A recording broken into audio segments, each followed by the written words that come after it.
Hey, Mike Callahan, want to make a quick video here, just gassing up the vehicle, and started thinking about some of the documentation for a freedom-based business, one that doesn't need the owner in a day-to-day business, and looking at something as simple as setting up your services in your CRM, your customer relationship management software.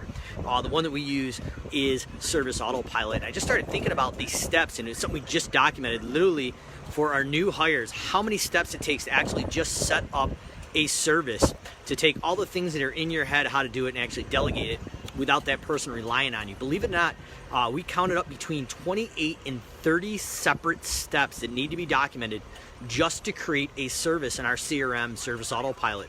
And dialing those out into different options and different workflow was an eye-opening scenario. So as I'm sitting here at the gas station here, just thinking about it, think about all the steps just to literally gas this up. If somebody had never gassed up a vehicle, like literally putting the truck into park, hitting the release for the gas cap, if there is, when walking through, either going into the store and creating a purchase order, or going in with the company card, setting it in, knowing the zip code, selecting the actual type of gas as far as the octane, flipping the switch up on the gas pump, sticking it in the actual pump, holding it down, and then putting restraints around how much you're actually going to spend at the pump, whether you're filling it or just doing a certain amount of gallons.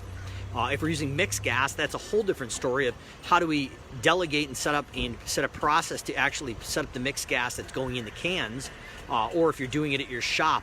But think about just the crazy steps just to gas up a truck here. I mean, I've probably gone through at least 10 to 15 different steps that would actually need to be documented if a person had never gassed up a vehicle.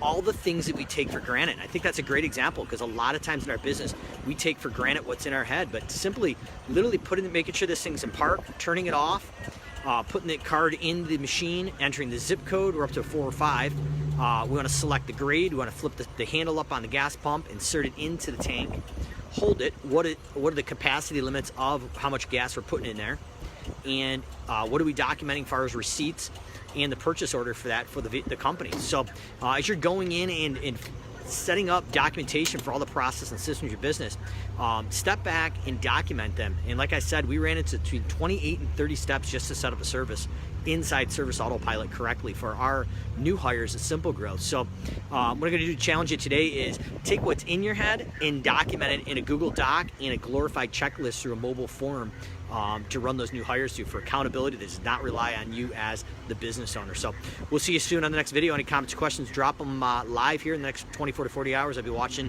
to answer any comments or questions on documenting a workflow for a freedom-based service business, whether it's lawn care, home cleaning. There's a hell of a lot of services out there that need documentation. And just think about that every time you set up a service in Service Autopilot. There's between a 28 to 30 step process for success if you're going to do it right. So get out there, get documented, and let me know what you're documenting this week.